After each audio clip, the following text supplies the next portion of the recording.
छोरावा के चाल हो काका हो सुन काका हो एकर बिहा कर काल सुन काका हो एकर बिहा कर काल वीडियो कॉल बात कर वीडियो कॉल बात कर लहक मोबाइल हो काका हो सुन काका हो एकर बिहा कर काल सुन काका हो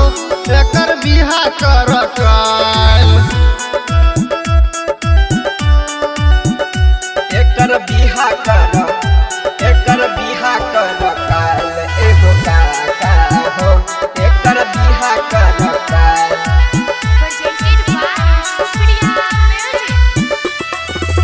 छौरी संग भै तो छौरा निपाता तिलको में लगा देता तोहरा हो घाटा दिलको में लगा देता तोहरा हो घाटा छौरी संग भै तो छौरा निपाता तिलको में लगा देता तोहरा हो घाटा 12 तारीख के लगन 12 तारीख के लगन फेरो से आइले हो काका हो सुन काका हो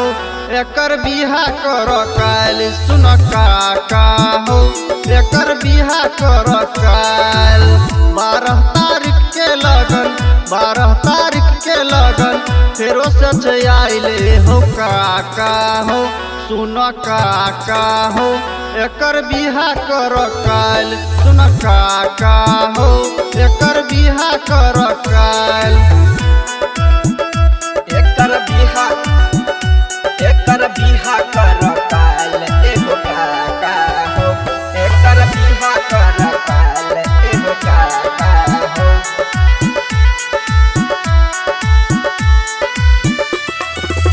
पशुपति राइटर कहे सुन रे भैया जवान भेला बेटा बिहा करब तू कहिया जवान भेल बेटा बिहा करब तू कहिया पशुपति राइटर कहे सुन रे भैया जवान भेला बेटा बिहा करब तू कहिया दोनों का देखने रिहा दोनों का देखने रिहा मधेपुरा में काल हो काका हो सुन काका हो एकर बिहा कर काल सुन काका हो